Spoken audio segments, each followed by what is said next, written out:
alien is like human, for instance. Alien would be like an alien presence in your life.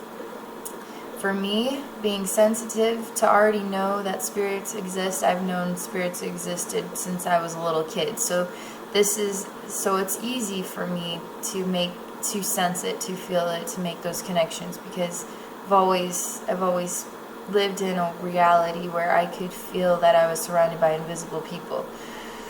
And so aliens, when I experienced the first alien in my life, which would be Avery the Human Alien, I lived in an apartment by myself. It was my senior year of college, and I honestly felt like there was a ghost in my apartment, and this ghost was obsessed with me, and it was awful because the ghost never sleeps, and the ghost just watches me, and he watches me when I'm clothed or not clothed, going to the bathroom or taking a shower. He's watching me, and I could tell it was a he. And I was just like, what is your obsession with me? Leave me alone. And I did. I actually was like, go into the light. Go into the light. But I didn't know what to do because it wouldn't leave me alone. And there was one time too that I just got so mad at it that I stared it in the face, which I couldn't conceive of what it looked like, but I could feel its presence so strongly, as though there was a real person there. I could feel like a real person was actually there. I just couldn't see them. And I remember staring him right into the face and saying not very nice words, telling him to get out, leave me alone, stop looking at me. I have a right to be naked in my own apartment. Leave me alone and quit looking at me. I am sick of you being here. But that only instigated even more intrigue, that I acknowledged its presence and that it could make even more of a breakthrough at getting me to see that he was there and try to comprehend him. Well, of course, this ghost follows me from Iowa City to Johnston, Iowa, moves apartments, and he's still there. And so I've had a ghost following me for a while, until I started having dreams about an alien that's trying to save me, and I started thinking more about alien beings at that time. And I'd watched some movies about abductions, and I really tried to stay out of it, because at that time in my life, I was 24, 25. I'm 32 right now. At that time, I really didn't want to, I didn't know really what my purpose was. I didn't really know what to do with my experiences. Didn't really have an outlet, and I was having, I had kids, and I had a real job, which I still have kids and a real job, and I'm a real normal person with all these abnormal experiences. And so it took some time before I started to think outside the box that this person was not a ghost and was not a spirit. And this person, I could start hearing him speaking to me in English, and I could start, and it felt like like a person, really, a real person. Spirits don't feel like real people standing there. Spirits feel very light and airy. They are so light and airy that you don't even, the difference between what you think is a thought and what you think is your imagination is spirit. That it is that light and airy. All of your thoughts come from a realm of it literally would be like an echoing, just all of the thoughts of the vastness. You are always connected to the vastness. You are always spirit. You are always connected to the source. You're never not going to be. There is no heaven or hell. There is only the source. There is only the vastness. There's only the oneness. There is only the love of creation. There is even the most evil people in the universe will become part of the vastness again. And we need all of the vastness. We need all of the dark, we need all of the light, and we need everything in between. You can't be a vastness without the most horrible and the most beautiful and the most amazing. You have to have all of it.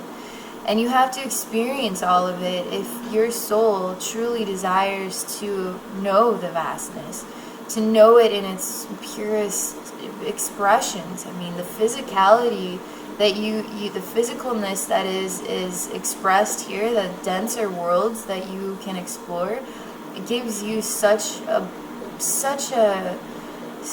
perspective, your soul, such a perspective, an even more like vast perspective of what it is, what is the total expression. It's just it's all very, very extraordinary, more extraordinary than you could ever comprehend in your human mind, or I could comprehend in my human mind. So spirit is literally so light, so airy, and they don't, they are attracted to the way you choose to be. I mean, you can choose to be the evil of your own world. You can choose to be, the human form is so unique that you have access to every spectrum of light. You could be the darkest, you could be the lightest, you could be any color in between. You could be a gray, you could be a nothingness. Like, you could be in any expression of the source. You have access to so many emotions, so many elements that other alien beings don't. There are alien beings that literally would not comprehend joy like we can, but they also couldn't comprehend terror like we can. They would not have a feeling, but something that is an expression that doesn't understand joy or fear. I mean, what is that? That is like a grayness to me. I mean, that would be like, take away all of my emotions, and what you have like a robotic sort of calculatory, like a mind that doesn't, an expression that just calculates. It doesn't have feelings. I mean, that is just one example of an alien being. They don't all have feelings like we do. So here, you, as a human being, you have all of these vast emotions, and you can connect with all the vastness of the source spiritually. So if you're having a really bad day, every single day for years and years and years, you're really in tune with the darkness, the darkest side of the light spectrum.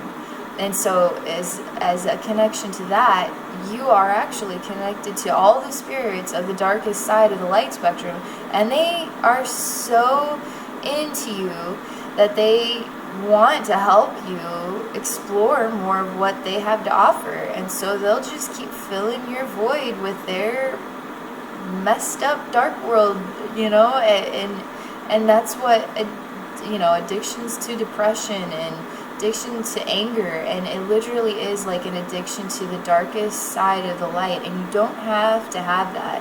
You can actually say, hey, angelic beings, I am aware now that I'm way too connected with the darker side of the source, and I really want help moving away from this. Like, I even am so into it that I look back in the last 10 years of my life, it's just been so problematic and so challenging, and I'm really ready to just let that go. So please cut my ties, fill me with pure angelic light, and help move me towards vibrations that can reach me, that can fill me with love, unconditional love, because that's truly the direction I want to be in. That's truly the spiritual beings that I want to interact with.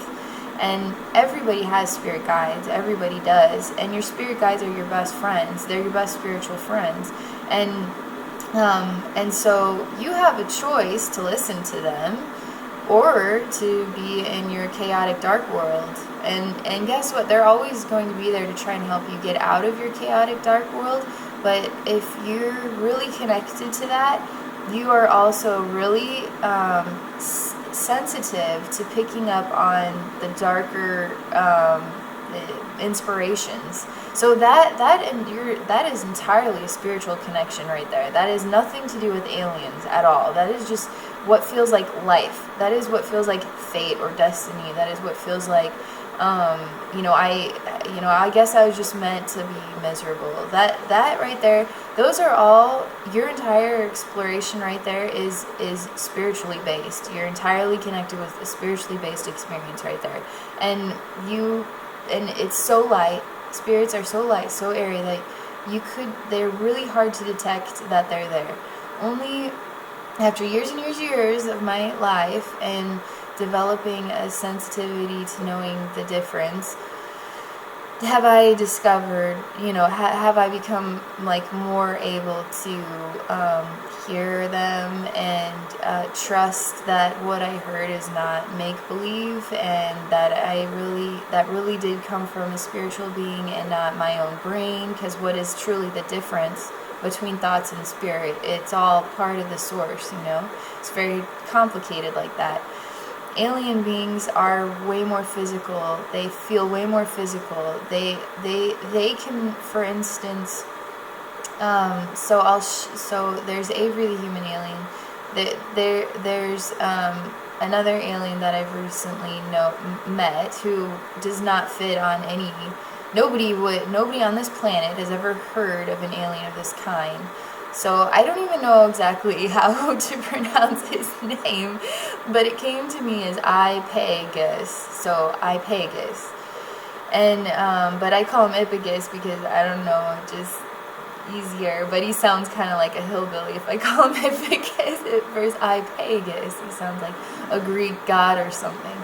So he would be like 8 foot tall, made out of what appears to be rock. Like, he looks literally like a man made out of rock, and he has 2 legs, 2 arms, fingers, toes. He's got sharp edges. He's extremely dark. I thought he was like a very dark purple, but he's definitely very dark, like black color.